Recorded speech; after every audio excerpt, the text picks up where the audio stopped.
So it's been a few months since the GED rolled out their online testing option.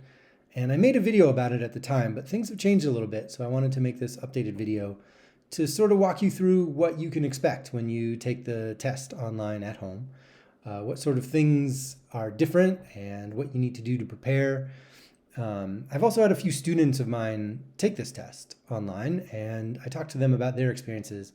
I'm going to share some of that in this video. I'd also like to draw your attention to these little red stars. I thought my graphic design was looking a little boring, so now I have these red stars. All right, background. One thing that has not changed since the beginning of this is that you need to qualify to take the test online at home. You can't just sign up for it like you could with a test at the testing center. To do that, you need a 145, a passing score on a ready test, and you need to have taken it in the last 60 days. They only let you sign up for one online test at a time, so you sort of forces you to focus on one specific subject. Once you do pass that ready test, the process of signing up is pretty similar. Not exactly the same, but almost exactly the same. The cost is the same as signing up at a testing center, or in a few places, it's less.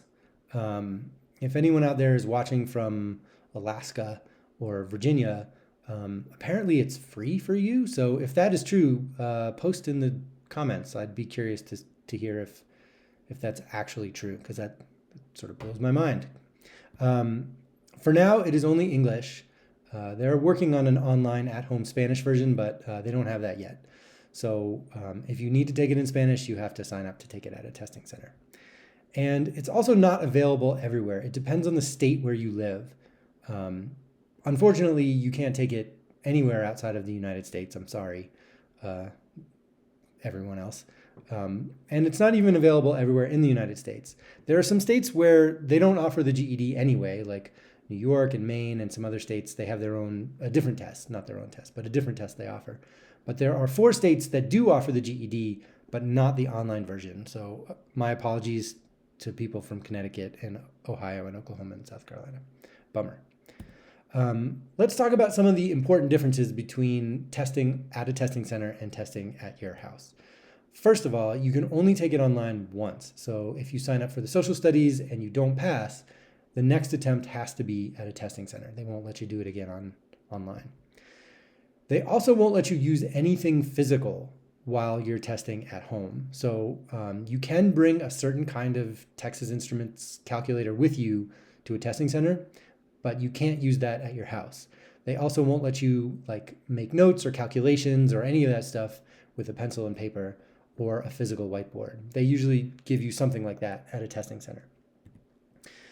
Another difference is that for some reason it is offered 24 hours a day. So if you are at your sharpest at 3 in the morning, congratulations, you now can sign up to take the test then. The other thing that's different and kind of nice is that you can cancel your appointment right up to the time of the appointment, maybe 30 minutes earlier. I forget. It's either right then or 30 minutes before. If you signed up to take a test at the testing center, you needed to do it 24 hours in advance, or they will keep your money and you won't get to test. Okay, what is it like to sign up? Well, let's say I passed. I got a green, that's passing, on my practice test. I can click this schedule test button or this schedule test button, and it will take me to this sort of newish page here. You can tell it's new because it says new here in the corner. This is how you used to sign up. They just had this schedule a test at a test center. And now there's this online option. So if you click that, it looks very similar to the way they used to do it. You click a date that you want to be testing, and then it will populate with these different times. Keep in mind, just be careful. That is midnight. That is noon over here. So unless you are a night owl or you work nights, or there's some reason that on purpose you want to be testing in the middle of the night, just be aware that you could screw it up and miss your test. Another thing to just keep in mind is that the time zone is correct. It should populate based on your settings when you first put in your address. I live in Denver, so this is correct for me, but if you lived in, I don't know, Providence, Rhode Island, or Portland, Oregon, this would be wrong and you would miss your test if you're not careful. So just heads up about that. On test day, what to do? Well, the first thing is they want you to log in 30 minutes early. You don't have to, but you should, to make sure everything is okay. And they'll let you test once all the checks have been done. Once you've sent them all the pictures that you need to send them and you've tested the internet connection, you don't have to just sort of like wait around for the next 22 minutes or whatever. So you'll log in 30 minutes early. You will check your computer and connection, which is a program that they have you download. You should actually probably download this program before you even sign up for this test.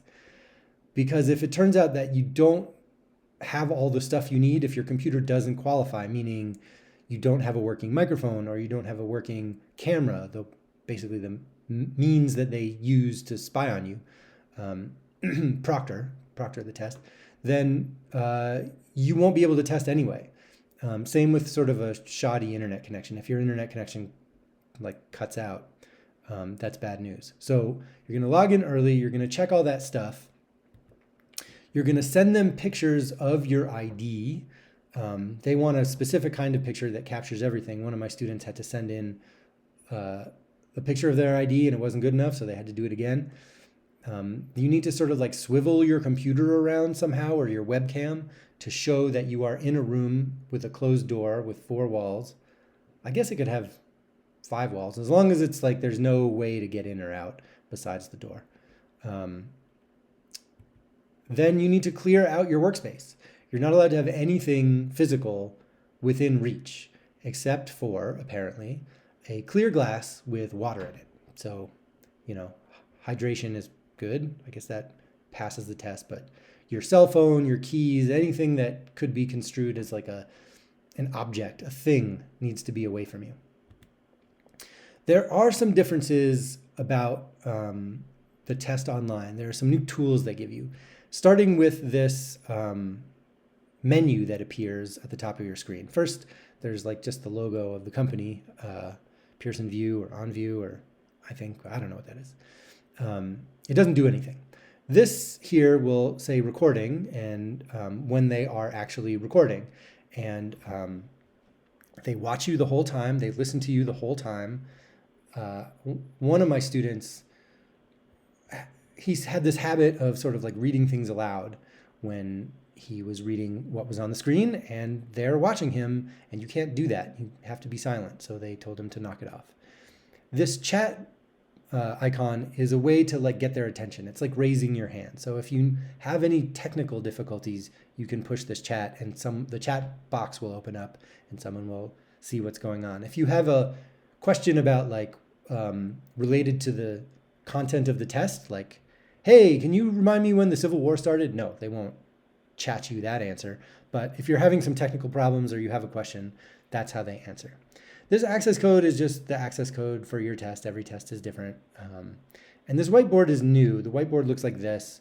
It's a way for you to write down any notes or do calculations. You can decide how tiny or how enormous you want the pen to be that you're writing. You can also just click on this and it will let you type with your keyboard. You can clear the whole thing by clicking clear. This little like attempt to practice writing on this whiteboard took me 40 seconds, 50 seconds.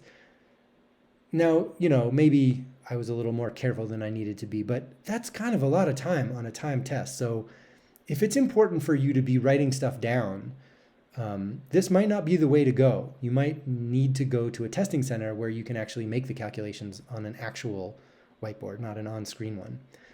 I'll have a link in the description to their practice whiteboard so you can sort of get familiar with how it works and decide for yourself whether you want to use this tool or that's a deal breaker for you. They'll also have this scratch pad. The scratch pad will let you copy and paste things from the text and you can type notes to yourself. Just click this like scratch pad link here at the top and it will appear. And just like every other test, mostly the math, but the other ones too, when they ask you mathematical questions, they'll give you this on-screen TI-30XS calculator. That is no different from taking the test in a testing center. So there are some things that will get you disqualified. The most obvious one sort of doesn't have to be said. If you are cheating, if you have some way to look stuff up when you think they're not looking, you lose your test and you don't get to do it again. If someone enters your room or they detect noise, like I said, my student was just kind of like mumbling to himself and they called him out on it. So you got to make sure that for that hour or 2.5 hours, depending on which test you're taking, you have quiet and solitude and no one is going to accidentally like come into your room. If you lose your internet and can't get it back, they tell you that that's your fault and you don't get to take the test again either. However, if you lose your internet connection and it does come back, they're not just going to sort of say like, oh, well, we lost them. It's game over. They're going to try to get you back online and see if you can get things working again. They'll pause the test where you had lost your connection and they'll use your phone. They'll text you a link and you can sort of like re-engage through that if you can get back online. So if you don't panic if you lose your internet connection. I mean, that's certainly not what you want to happen, but if it does, it's not the end of the world. You can sort of walk it back. Finally, if you decide that the middle of your science test is the time that you need to make yourself a sandwich or relieve yourself in the bathroom, you fail. Don't do that. That's about it. These things might seem a little scary, but overall, taking a test at a testing center and taking one at your house, it's going to be the same test. It's about the same. There are some important differences, and it helps to know before you go in what those are. But overall, it's the same GED process. It's like it's going to come down to what you're prepared for and how well you know the stuff. I have some useful links in the description. You can practice on their test whiteboard, or I'll send you to the GED webpage, which breaks all this stuff down. There are more things I didn't think to include in the disqualification page, really sort of like, annoying little quibbly things that, whatever, I'm sure their lawyers made them add, but they're there. So you can check out the link in the description if you really want to go deep. Otherwise, good luck and enjoy those 2 red stars that I added right there.